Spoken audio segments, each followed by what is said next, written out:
Hello and welcome back to another episode of Swinging at Shins World Cup Edition. I am joined by Aaron Slater, as always, and we are going to talk about groups A through F, match day 1. Aaron, how you doing? I'm pretty tired. I'm not gonna lie, it's been a long week. Even though it's only been 3 days, it's been a long week. How many days did you go to work, Aaron? 2.5. Uh-huh. Actually, maybe Horrible. 1.5. What's it? The tiny violin? Is that what you always tell me? Yes, I do say tiny All violin. right. Well, I Well, get the tiny violin for you. Anyway, we're not talking about your work life. We're talking about World Cup.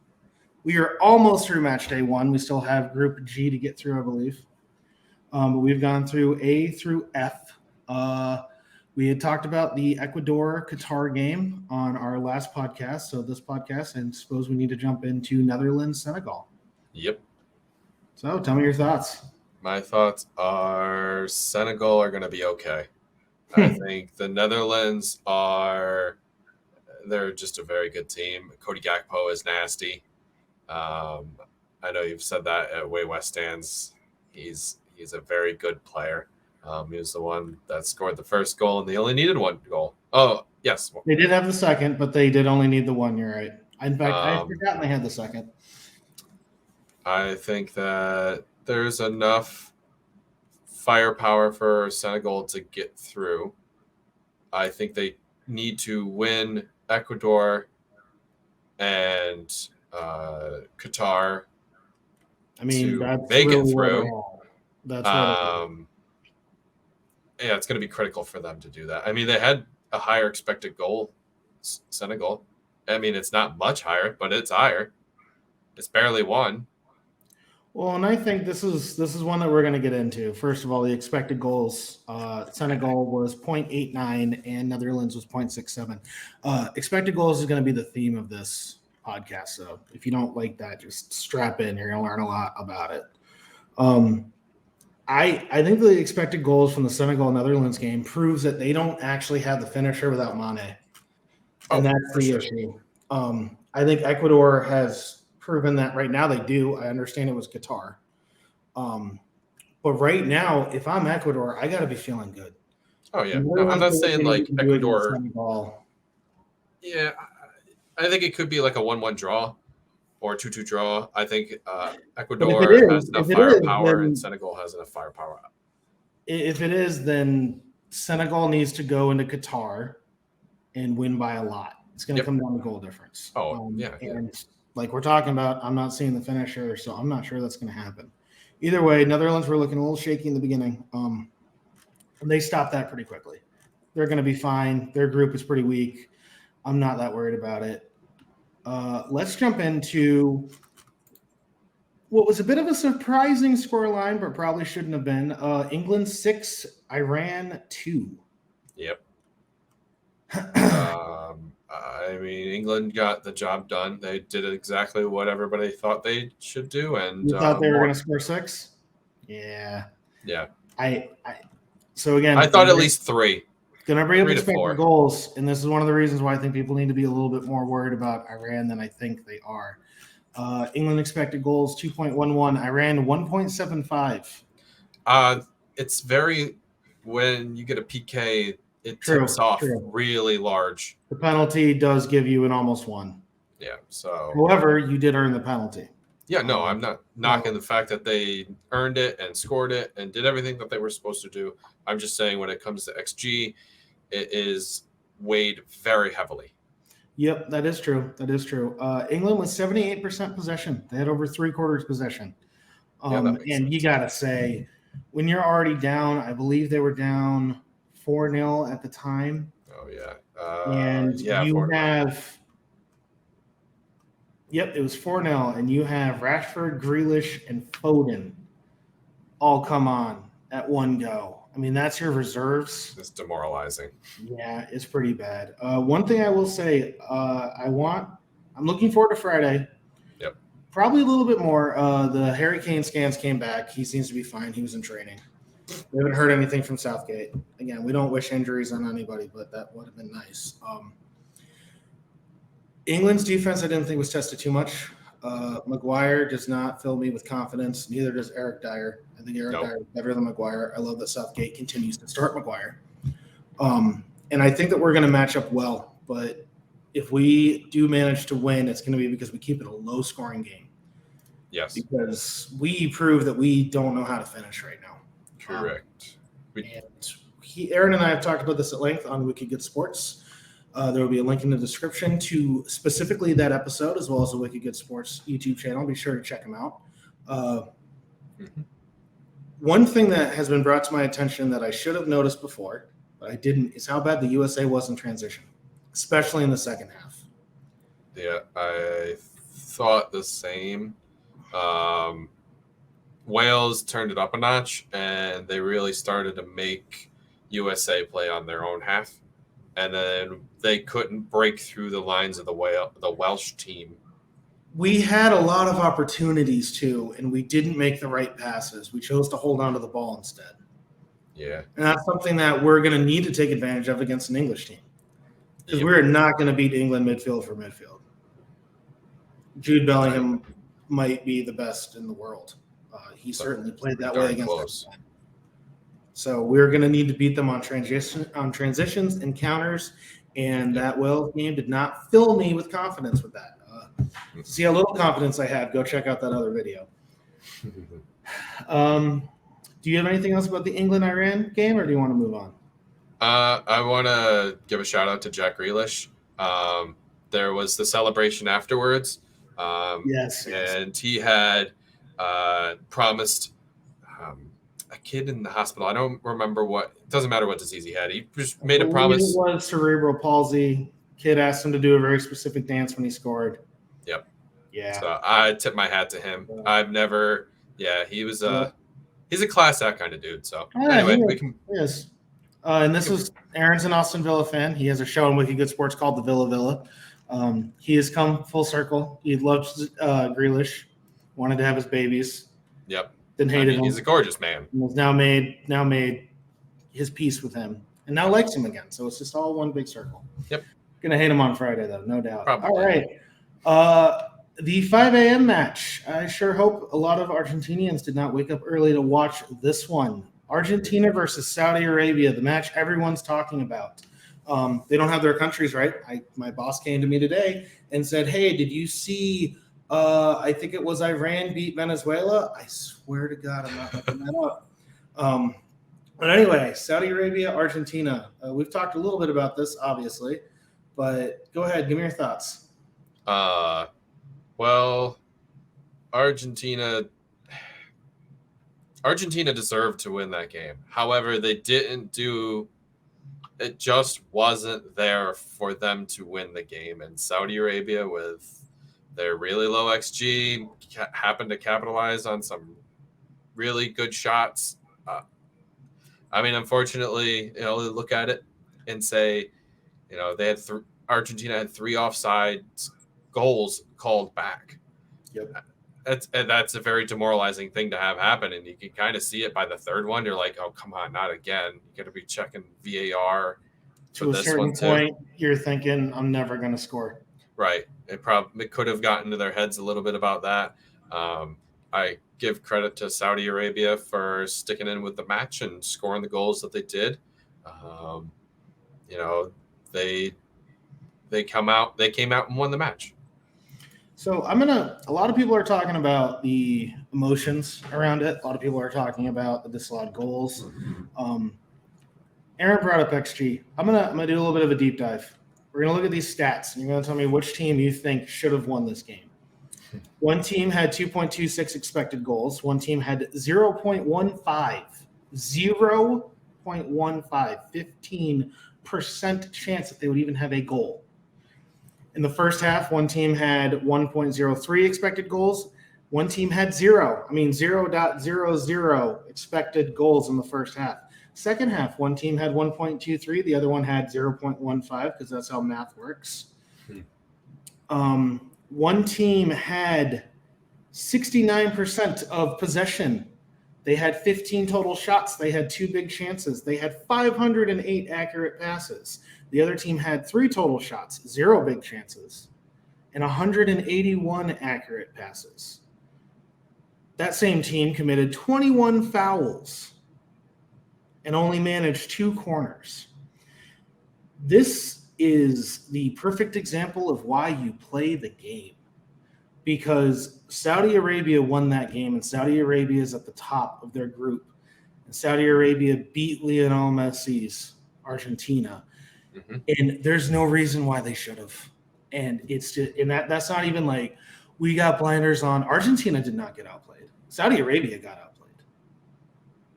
Argentina didn't waste chances.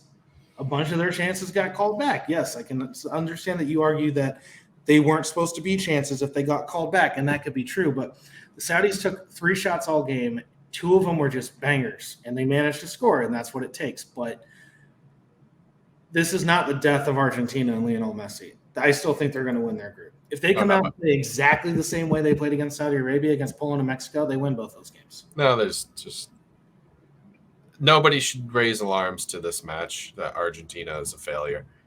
They're not collapsing. It's nothing like that. It's just one bad day in the office. And to everyone who says, well, you could have seen this coming. No, you didn't. No, you didn't. Not with those stats. Everyone's talking about Sergio Aguero, talking up how good Saudi Arabia was, which he did. And he was talking, he broke their team apart. He does a lot of live streams, and he broke their team apart, but he wasn't. 2.26 to 0.15.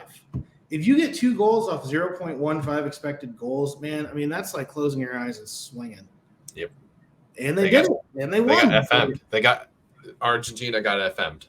Yeah. Football Manager for people who don't play that. And this happens a lot where you do everything right in Football Manager, but it just feels like the odds go against you no matter what. Yep. And that's very much what happened. Argentina's going to be fine. Moving on to a game I think we're going to barely touch on because I think I fell asleep in the middle of it. Mexico-Poland. Oh, God. It was kind of one-way traffic, to be honest, for Mexico, but they just couldn't find the final pass. It definitely felt that way. They had more of the possession. Poland had a higher XG, but it's 0.94 to 0.72. They were very close. And again, a lot of that was because of the penalty, which Lewandowski missed. Yep. Which was surprising. Ted Mosby saved it. What a guy. There isn't really much behind this one. I honestly think Poland outplayed their capabilities, and I thought Mexico actually played about where they play. Yeah, Mexico shows up, and if Mexico's going to keep the curse going, they got to get to the quarterfinals. So expect them to be second in the group. I expect them to – I don't know. That's actually a very good question because now with Saudi Arabia having 3 points against Argentina, they essentially need a result against either Mexico or Poland, which they could get. They beat Argentina. Nothing's outside the realm of possibility. That's going to be an interesting group on Matchday 3 to see how it ends up. Yep. It's going to be really interesting. My money's still on Mexico, but – it's not as much as it was. All right. On to the next Snorefest, Denmark and Tunisia. Wasn't as much of a Snorefest, though. This game was a lot more open. At least I remember enjoying it more. Yeah. Tunisia had a lot of fight in them. They're a very spirited team. They last-ditch defending. I don't really think there was too many opportunities they had for shots, really. But I'm wrong a little bit. They had 13 shots, which is one big chance, though. Looking at their shot spread, I'm counting at least 5 of those being outside the 18. That's not great. No, but quite a few of them were very close to the 18. This is one of those, I kind of can't believe someone didn't score. Yes. Yes, especially at the end where that guy, the defender, couldn't sort his feet out and figure out if he wanted to kick it or head it. That was the most painful thing to watch live. It was like, no, use your foot. No, use it. Wait, what? You use neither? That's weird. Come on, you play defense. You know exactly how that feels. Yeah, you just can't figure out what foot in front of the other. For people looking for stats, because we've been doing it, Denmark had 61% of the ball, 1.6 expected goals to 0.92. Yeah, I could see how you could argue that someone should have won the game, but very close game. 501 passes to 280. Denmark with 500. I think Denmark definitely played the more classy European high passing technical way.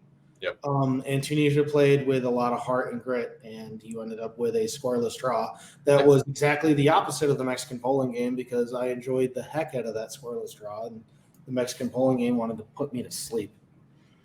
The last World Cup had 1-0 draw.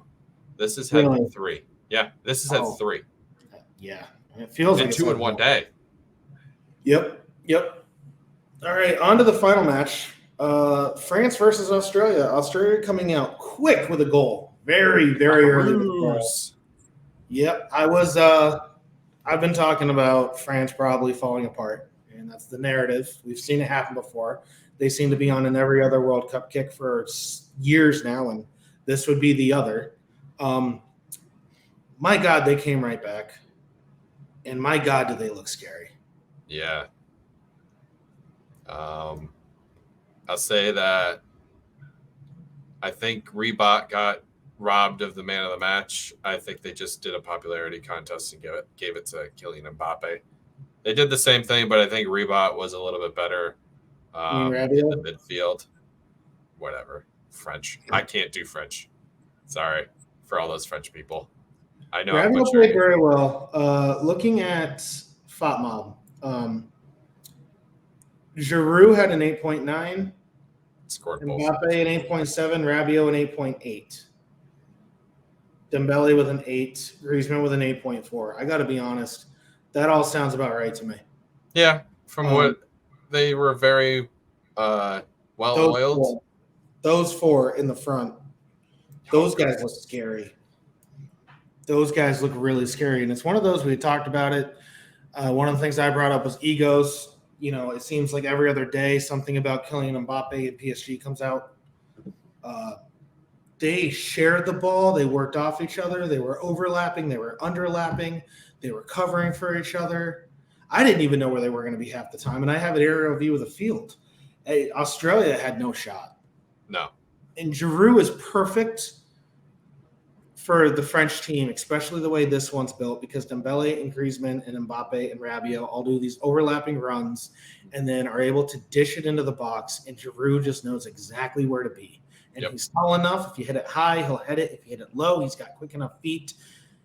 He's got great flair. He could do bike kicks and all that sort of stuff. If you really want to treat yourself to some goals this dude has put up, look up Olivier Giroud. He has some wonder touches, and it makes you awe every time. Every single time. He has quite a few just absolutely amazing goals. Yep. And he's perfect for this French team. And he's been very good for this French team for a long time. Everyone likes to talk about the Benzemas and Mbappes and the Griezmanns. But Olivier Giroud is now tied with Thierry Henry, love that Arsenal connection, with most goals ever for the French national team, both with 51. I think I'll eat my hat if he doesn't break that record this tournament.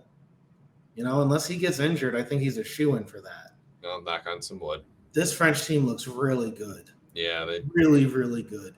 We were down on them, and I'm going to own that. I'm going to own my Japan thing in a minute too. Don't worry. But I will own. I was down on this French team. I am not down on this French team now. They look really good. Get into the stats a bit.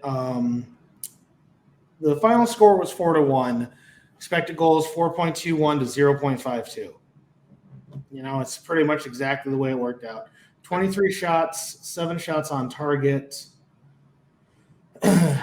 France had 19 shots in the box. You're going to score a lot when you do that. Yep. You're going to score a lot, and they did score a lot. I didn't really care for Griezmann as much as you did. I thought he looked a little bit out of place in that team, but I understand everybody wants to have a touch on the ball and score and be a part of that whole, work the ball into the box kind of deal. So I think Griezmann is like an advanced number 10, though. I think it made a lot of sense. And when you see how Francis had to change their midfield with no Pogba and no Conte. I thought it was very smart. I thought he was playing in a very good position. I'm not knocking him and the ability that he did that game. I personally don't really care for Griezmann's fit, I guess I should say. But that being said, I don't know who you would put in there to make it work either. So you're kind of like, this is the guy that's going to work. Oh, and he did work. Yep. Moving on to what didn't work, the first of the egg on my face predictions. I said Japan probably won't get a point this World Cup because of the group they're in. And after the first day, they have 3 points. So there's that. Yep. What did you think of this game? I actually got to watch this game. I actually get to watch a bunch of them, actually. But that's not the point. The point is I think all the goals that were scored were worth their credit. It was definitely a penalty on was it Ilkay that got fouled? Yep. I'm not entirely sure. But he did take the penalty and he did score it. And that's 100% a penalty. That's always a penalty. In fact, it might have been 2 penalties. I don't necessarily expect the goalkeeper to do anything different. No. But that's always going to be a penalty. Why Tomiyasu did not start in defense boggles my mind. Japan could have won this game 2-0, I think. But yeah, that was a penalty. Ilkay does what Ilkay does, and that was that. A head scratcher for me was having Saul. I'm not entirely sure how to pronounce his name. He's got Numlaut over his U, so right back. Sula? He's typically played out in center back. So maybe the getting burned onto the wings kind of didn't help that situation. Well, what I saw was they were doing something that a lot of teams are moving towards, where you have one fullback that is pushing up constantly, and the other one drops back and does a 3 at the back kind of motion. He did not play well. He's got a 5.9 on his rating, and the problem is directly next to him is Rudiger, who I have never liked in the center back position ever on any team. I thought his high stepping was a joke, and I think he got burned for it. And I mean, there's a lot about this German team. This German team is very interesting to me right now. So, gonna do it again, guys. Getting into expected goals. Japan had 1.46 expected goals. They got 2. That pretty much tracks. That makes sense. You took advantage of it. Germany had 3 expected goals. They had 26 shots. They had 5 big chances. They had 74% of the possession. They had almost 700 passes. Yet you look at their ratings, and Havertz had a 6.3, Mueller 6.9, Musala a 5.8, Kimmich a 6.8. Gundogan had an 8.4, and Gnabry had a 7.6. Yet they had 3 expected goals. And what this is and what's happened is what we talked about. And we thought that it was going to be the Spanish team was going to have the same issue, and that'll be the second time I have egg on my face. But they don't have anyone to score. They have no one to finish. Not well. They created so many chances, and they didn't finish hardly any of them. I mean, really, the only one they finished was when Gundogan got to have a spot kick, and there was one where Havertz was ruled offside. He was offside. But apart from that, it's like we said in the beginning, I don't know where the goals are going to come from. This German team is a very talented team. I'm not in love with their defense. I think their defense showed their issues today, especially on the second goal. Mm-hmm. You can't let them take that uncontested the way they got burned so bad. And I will defend Neuer. I think Neuer did exactly what you need to do. When the defender lets that guy get that deep on you, you get as big as you can and you hold your near post, but you hold low, because if he gets his foot under the ball, he has a higher likelihood of getting it off the crossbar or sending it over. Where if he puts the ball into the ground, it can skip along the ground. So it's a higher percentage shot to shoot low. So you want to cover that higher percentage shot and make them beat you high, which is exactly what he did. But that's putting the blame too far down. The problem was the guy got burned. And the guy, I think it was Asano, if I'm saying his name correctly, was allowed to take that shot where he was allowed to take the shot from. Yep. Well, they switched off. That defense definitely switched off on that free kick too. Because it was a direct free kick. Let's throw it up top. The guy was making the run and caught the defense napping. It was a good play. It was a very good play. It was a very well executed play. But if you're gonna make it anywhere in the World Cup, you can't let that happen. So do you think Japan is going to get out of this group now? I don't know. I mean, they got 3 big points right now. This group is wide open. I think Costa Rica might just be 3 points for whoever plays them. So now Germany or Spain have to drop points. Yep. And sorry, for Germany to go through, Spain or Japan have to drop points. And I don't know where Spain drops points. We're going to get to them in a minute. And pretty much all Japan has to do is beat Costa Rica. Yes. Japan's actually in a great position because if they beat Costa Rica, they can lose to Spain, and no one else is going to have 6 points unless Germany beats Costa Rica and Spain. In which case, you guys are both through anyway, probably. I don't know. I think Japan's in a very good position. I still don't know if they're getting out. It depends on how Hansi Flick sets up. I think Goetze needs to go in earlier. Yep. In fact, I would be as bold as to say that Goetze maybe needs to start instead of Havertz. I do not like Havertz up top. I do not think he's been playing well for Chelsea in that position. And I know Mario Götze knows how to finish better. He's older. But I know he knows how to finish better than Havertz does right now, or at least I trust him to. Now, maybe I'm wrong to do that. Maybe I just have blinders from 2014 on. I don't know. But I don't think Havertz is going to be your answer. Not up top. I know Gnabry can play up top as well. I'd be okay with putting Gnabry. I think Gnabry would be a good spot up there. And then I don't know why Leroy Sané is on the bench. I don't know if he's been playing good or not. I don't really watch Bundesliga too much, but it seems like that was also a misstep in that.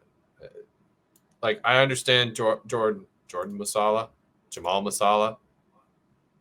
is a good player. I think you might need to sit him next game. He played so poorly, and then have Goretzka and Sané in. All right, who's Goretzka going in for? Goretzka for Havertz. We'll put Goretzka on the right and Gnabry up top, and then replace Musiala with Sané. Is that what you're saying? Yes. Okay. I mean, I just looked it up. And of course, take it with a grain of salt because he plays on Bayern, and Bayern's been amazing because they're surrounded by amazing people all the time. But Sané's been playing very well. I will say this, and we've talked about this before, and I'm going to bring it up again. In the World Cup, class is more important than form. Mm-hmm. And Leroy Sané has proven that he can be very, very good. A lot. I mean, he's very, very good with City. He's been very, very good with Bayern. And I think this is why I'm still going to peg Germany to probably get out of this group, because they'll walk all over Costa Rica, and then I could see them getting a response out of Spain. Yep.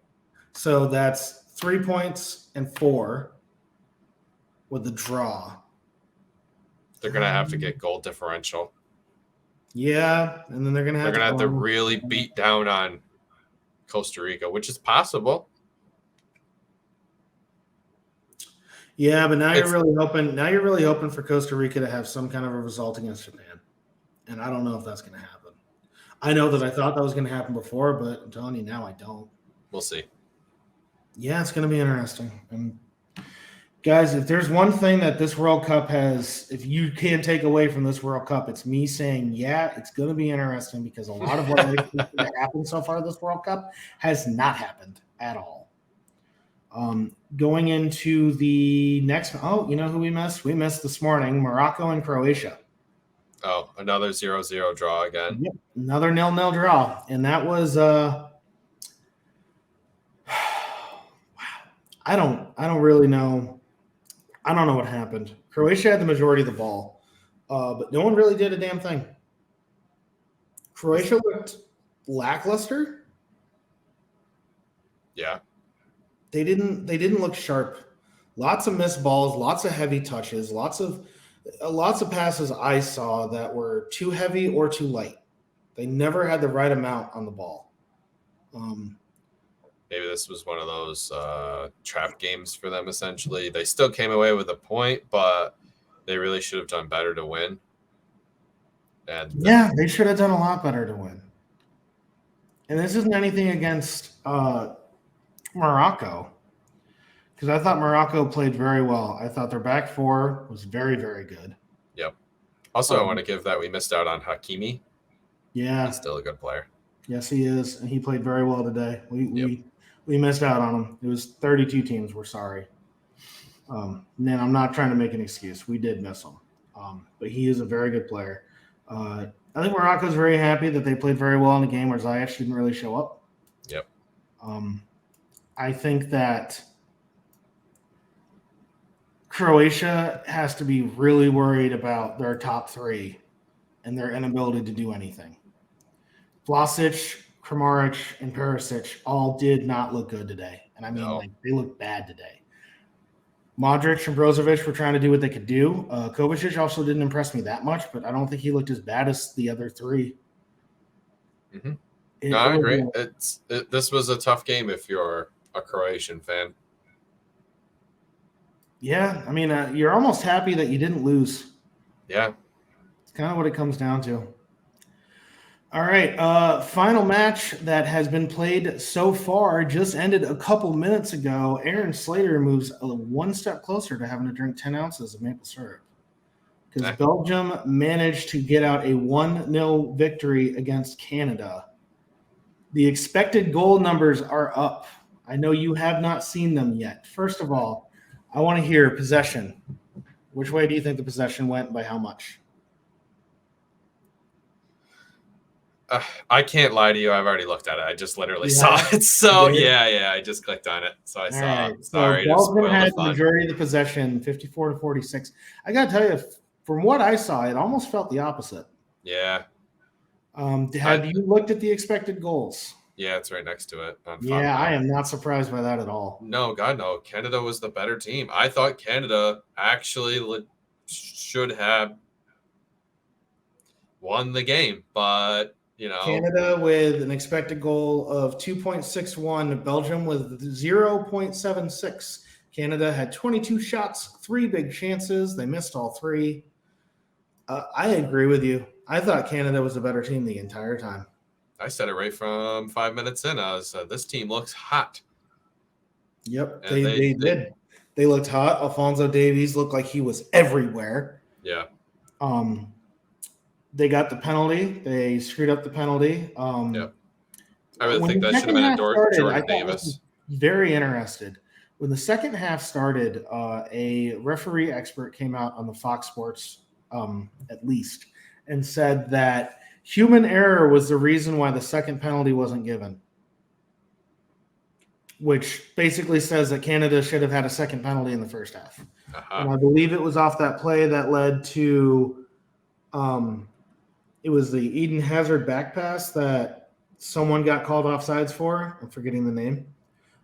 But basically he should not have been called offside, and therefore the foul that happened after that should have been allowed to happen because the ref had not blown his whistle when the foul happened. So they could determine that if it was not offside, which it wasn't offside, then the foul should have been given because play had been allowed to continue.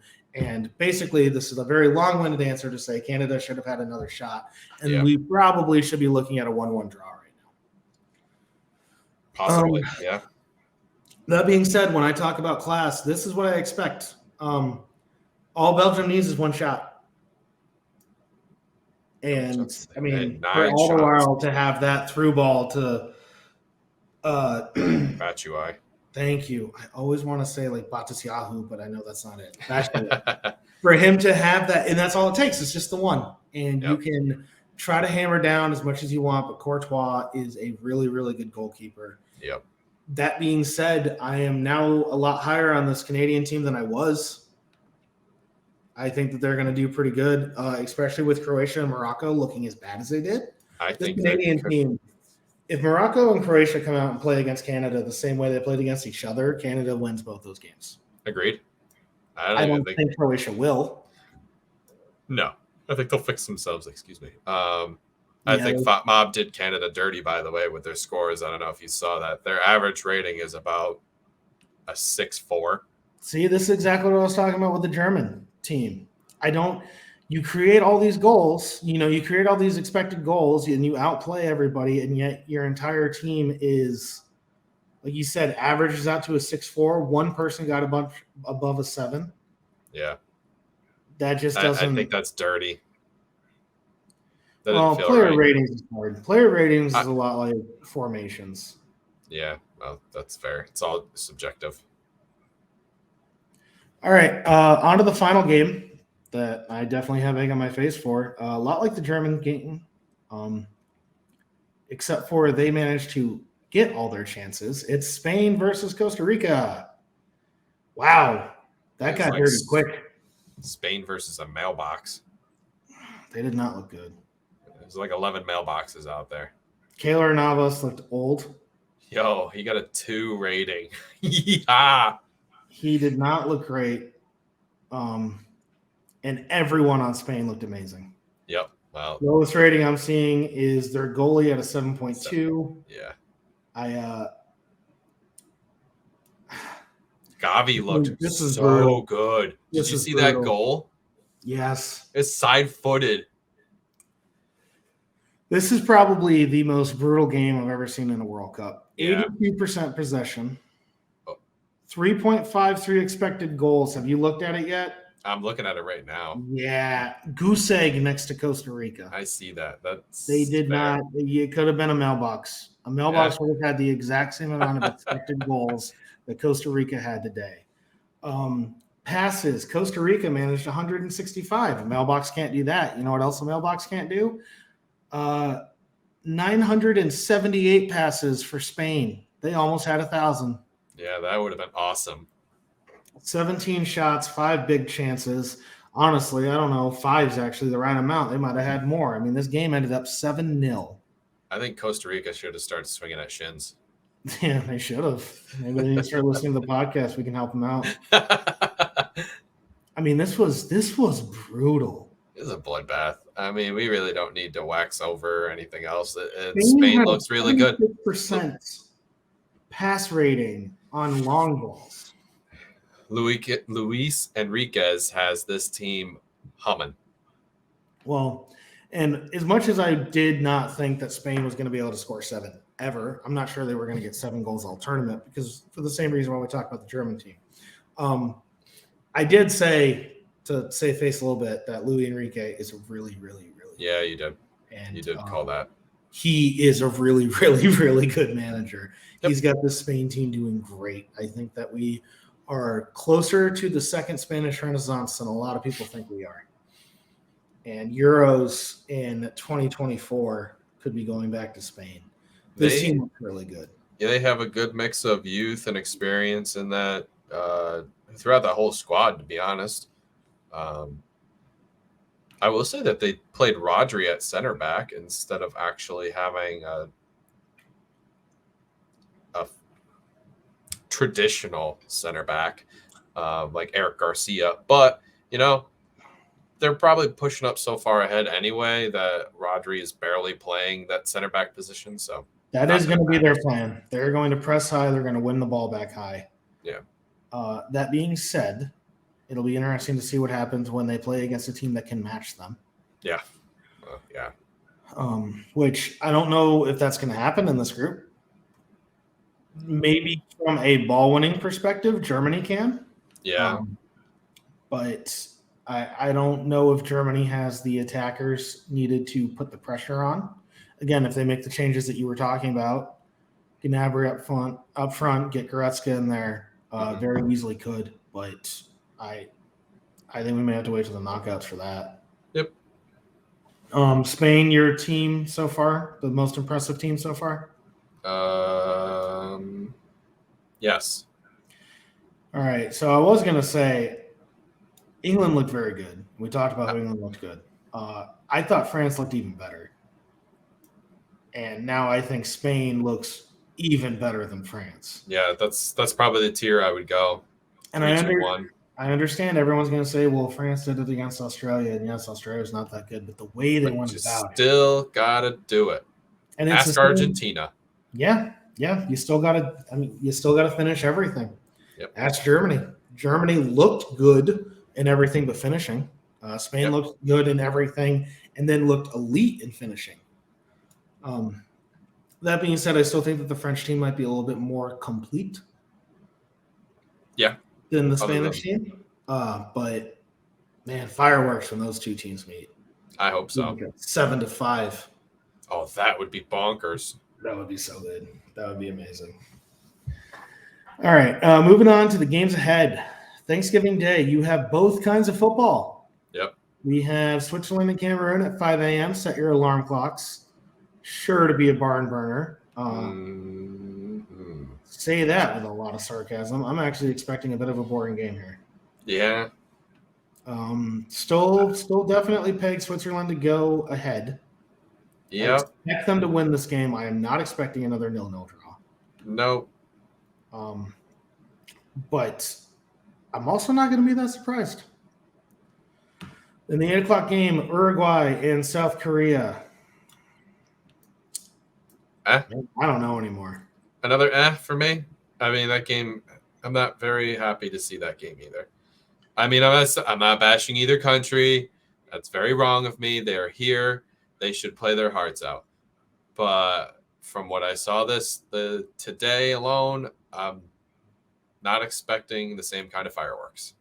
Yeah, which is, unfortunate because these are their own teams. It's the way the rest of the tournament's playing should have no bearing on them. However, you do have to wonder with the heat, with the accommodations, with whatever else that they may do to keep themselves comfortable that they may not be allowed to do right now because it's Qatar, that could be playing a factor. Yep. I got to imagine that Luis Suarez and Darwin Nunez managed to score goals. They very well may not, but I imagine that they will. Yeah. One thing of note, the South Korea expected or probable lineup is a 4-1-4-1. Yep. Their defense is Kim, and their goalkeeper is Kim. That is a popular name. Kim passes it to Kim. Kim passes it to Kim. Kim looks forward to Kim. Yeah, lots of Kims. Oh, well. No Karens, not trying to make a point. I mean, I think Humming Song is an absolutely amazing player. I think that this could be a 1-1 draw because he might be able to just make it happen. I just thought it was funny, especially on Fat Mob because it's only the last name, so I just saw 5 Kims in a row. In the 11 o'clock matchup tomorrow, Portugal and Ghana, do you think there's going to be any hangover with the Cristiano Ronaldo drama that's been going on? I certainly hope so. Not that I have any stake in this game, in this matter. I just Ronaldo doesn't do it for me anymore, man. He's such a child. He is a child. I think he's proving that. If I'm a Portuguese player, I've got to be pissed at him. Oh, hell yeah. And the FA, being the cowards that they are, handed down a 2-match suspension for him today, now that he technically doesn't play for Manchester United anymore. And may not play for any other. Yep, but don't worry, guys. They're real tough. Good job, guys. They fined him, though. Yeah, $50,000 to a guy who's probably got $500 million in his bank account. He probably makes $50,000 in 2 days. Yeah, he's got the sponsorship of this watch. It's the gaudiest watch I've ever seen.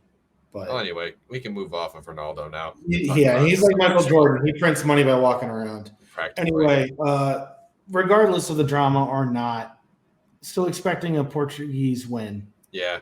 The Ghanaians are the youngest team at the tournament. Yep. And while I think that they very well may be good again, I do not think they're going to be very good right now. No. And I look at this Portuguese team, and they have Mendes and Silva and Diaz and Cancelo, and that's just their back four. And Carvajal and Neves and Fernandez, Ronaldo and Silva. I expect them to be very good. I don't expect them to win the tournament. In fact, I don't even necessarily expect them to get out of the quarterfinals, but I do expect them to win that group. That's about how I feel. And on to the final match. Group G, Brazil, Serbia. Number 1 ranked Brazil finally gets to play. They go last. Think that we're saving our best for last? I think so. I actually like this matchup the best out of everybody this particular day. Tomorrow? We had glossed over Serbia initially, and then we had looked back. I think that Serbia is actually a decent squad and didn't give them enough recognition. Do I think they'll stand up against Brazil? Probably not. But I also think that they won't lie down either. I think they'll have that last-ditch effort mentality with this game as well. That could save them. For whatever good form is, and form, especially for a national team going into a major tournament, almost means nothing. But for whatever good form is, Serbia is unbeaten in their last 6. Brazil's unbeaten in their last 15. Serbia is ranked 21, very high, especially for a team like them. Brazil's ranked number 1. I also think Brazil is going to be like Spain and France, but turned up to 11 because the goals are going to come from everywhere. I mean, just absolutely everywhere. The probable lineup for Brazil right now on FOTMob, I completely disagree with. And one of the reasons why is because, Vinicius isn't even starting. Yeah, I don't like how they would have Richarlison up top like that. That doesn't make any sense to me. But still, imagine that argument. Goals are – oh, no, Vinicius is starting up on the left. I see him up there now. Still, though, they're going to be able to score from everywhere at every time whenever they want to. Exactly. And I think that the only problem is I don't love Marquinhos in center back anymore. That being said, why? Becker or Ederson, I think he's – I don't know. I know that he's got a FOTMob rating at 7.2 right now, and I know that he's playing pretty well, but he's also playing at PSG. At PSG. So I don't know who I'd put him. No, right. I think that might be their only spot. I think Casemiro's playing well for Man United right now. Yep. And I think it doesn't matter too much when you have Alisson Becker or Ederson in goal. Yep. And you have to wonder how often will anyone ever have a chance to even shoot on your goal anyway. I think that Serbia is going to put up a good fight. I agree with you, but I don't think it's going to matter. This could be a 4-0, 5-0 very easily. Well, yeah, probably. There's no reason not to think that, but I don't know. I got a weird gut feeling that Serbia is going to show up. They'll put in a goal or 2. I'm feeling 2. All right, so I'm going to say 3-0. You're going to say what? 3-2? Yeah. Okay. All right. I can see that. All right, and then not to go too far ahead, but Friday's a big match. Friday we have England USA at 2 p.m. Yep. The Americans have never lost to the English in the World Cup. Radical. Yep, we still keep that a lot better when you don't know that we've only played them twice. One of them was a 1-1 draw that was off one of the worst goalkeeping mistakes I've ever seen in my life. Yeah. But we still have it. And a draw against England would do very well for us. Yep, it would play very well. seeing how we did not play up to standards against Wales. That being said, your heart says that we're going to draw this game or win this game. I know because my heart says that too. What does your head say? Oh God! If we don't get if the United States can hold it to 4 goals, that would be very, very realistic. My head says 3-1 loss. My gut says 2-2 draw. Ugh. And I think my heart is overtaking my gut. However, I will say this: I thought for a large part of the Wales game we showed up, especially in the beginning. Yeah, you take the yellow cards away, and we still know who the ref's going to be. But you take the yellow cards away from the beginning of that Wales game, and I think that we keep that same mentality. Yeah. I also know that a bunch of English people are not looking forward to this matchup, pundits and fans alike. And that gives me a bit of hope because, I mean, like lads, it's England. But that being said, in all honesty, the way it should play out, we should probably lose, and we should probably lose by 2 or 3 goals. Yeah. I'm hoping, honestly, that Gio Reyna is healthy enough to start. That would be very nice. I understand that. Do you think he would anyway? Huh? I know that's Berhalter's excuse. But do you think he'll start Reyna anyway, or do you think Reyna will just be one of the subs? Oh, God, probably one of the subs knowing him. Yeah. I honestly don't want to see Sargent up top anymore. I never want to see Sargent up top, so I agree with you. I would rather see Ferreira up top. I'd rather see Pulisic up top and then have somebody Aronson on the left. I know that Aronson in the middle. I've been saying this since the beginning. Weah up top. Pulisic on the left, Reyna on the right, Aronson behind them. Adams behind him, next to McKennie. McKennie pushes up, and when one of them gets into yellow trouble, whoever it is, anyone, shows a knock, gets into card trouble, shows a loss of pace, then Musa comes in and has just got legs. And he beat anybody who's tired. I like Musa. I thought he actually played pretty decent that match. I really think we actually played pretty decent. It's just unfortunate that Zimmerman made that one foul where he definitely shouldn't have because he had. Well, and if we have CCV as a center back, I don't think CCV makes the same foul. Probably not. And then we win the game 1-0. So I agree with you with that. I do. That's a game that we should have won 3-0 based on how we played and based on how we could have beat them in transition, and we failed to beat them in transition. Yeah. And that's where we're going to beat this English team. Yeah. We are not going to outpass this English team. No. We're going to be sitting low block. And that being said, we may push up on the English team better because especially if Maguire plays, he looks like a geriatric right now. And I think we'll have the confidence to beat him with speed, where we didn't necessarily have that before. Because the problem is if we play with enough guys back to cover the English attack constantly to the point where anyone would feel comfortable, we're going to play with 10 guys back. And that's not going to be good enough.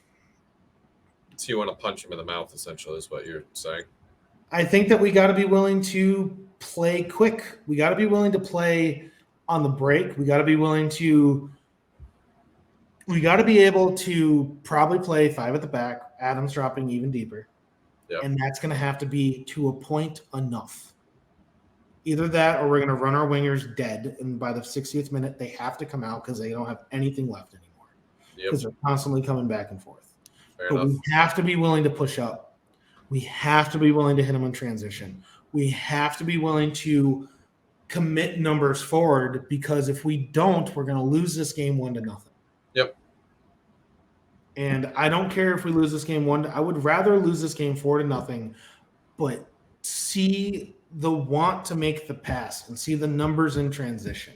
Because that was the other problem with the Wales game. And we did talk about this on our Wicked Good Sports clip. We never had the numbers in the box. Not once did we ever commit enough into the box. Especially in the first half, Wales looked sad. Yeah, they did. Another shot on goal for 40 minutes after Weah scored.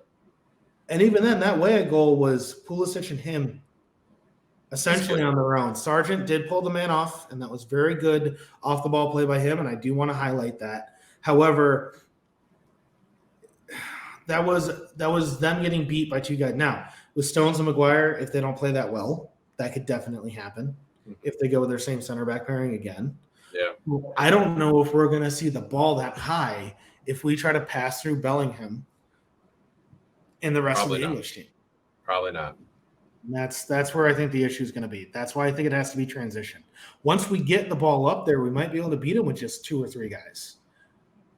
I'm not saying we got to commit 5 guys in the box like some of these uber attacking teams do, but I think we might need to risk that many guys to even get the ball up there on a transition. And I'm okay with Robinson being caught way up the field if they get a counterattack because he was making an overlapping run to get the ball up the field. And that's where I don't know if Berhalter's going to do that. I'm okay with that. I don't know if Berhalter's going to be okay with that. United States men's team, if you're looking for a replacement for Berhalter, I think we have a couple guys who would like to sign up. Yeah, no, we have guys who would love it. Who knows if we're actually better? Armchair analysts, baby. But, man, I'll throw my hat in the ring and try. What am I going to do? Fail like everyone else has? Yeah, right.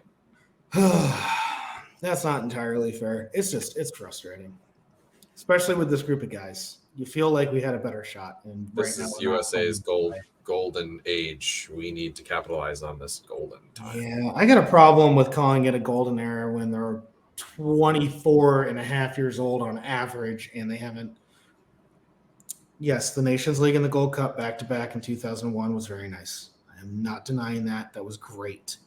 However, we got in on the octagonal off goal difference, and really, when it comes to the big stages that are not COVID shifted, when it comes to the really big stages, I don't know if we've actually won enough to even consider calling ourselves the golden anything.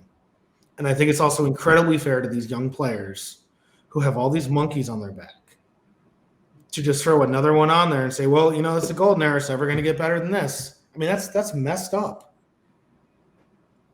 But that's me. So I think it's only considered the golden era because of the talent everyone sees with these type of players, and it's disappointing to have these kind of missteps. Yeah. No, I agree. All right. Well, we are coming up on time. I know it is the day before Thanksgiving, so we got a bunch of stuff that we got to get done. I still have a 2-hour drive ahead of me, so I still got to call Chinese food. Yeah, that is true. It is tradition. All right, so we're going to end our podcast here. The next time that we're looking at filming is on Friday after the England match. We should have a wicked good sports clip out on that channel. Again, all the links are in the description. And then my guess is we'll probably record on Sunday. I think I'm going to be too busy come Saturday afternoon when the games are over. So look for us on Sunday. Apart from that, if you were in the Capital Region or are an Arsenal fan, I have a Arsenal supporters group called the Albany Gooners that I am building up with the help of a bunch of guys, Sergio, Taras, Ken. Look for us on Instagram, on Twitter, on Facebook, on Wicked Good Sports. I also have the Way West Stand, which is a Arsenal-centric podcast.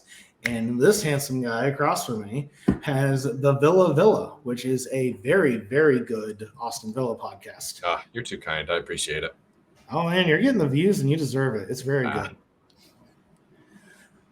Apart from that, please subscribe and like this video and subscribe to the channel. We are swinging at shins. We are a Wicked Good Sports podcast, which means you should also subscribe to the Wicked Good Sports YouTube channel, as well as check out the blog. We also have a Swinging at Shins Instagram and a Wicked Good Sports Pod Instagram. Yes, sir. All right. I think that's everything plugged that we get to plug. I don't think we missed anything. I think we did a good job. I even said get instead of need. So I heard it. I didn't have to change it.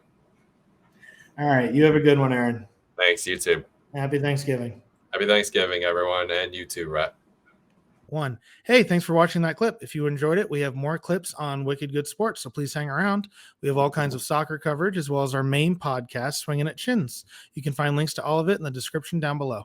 Thank you.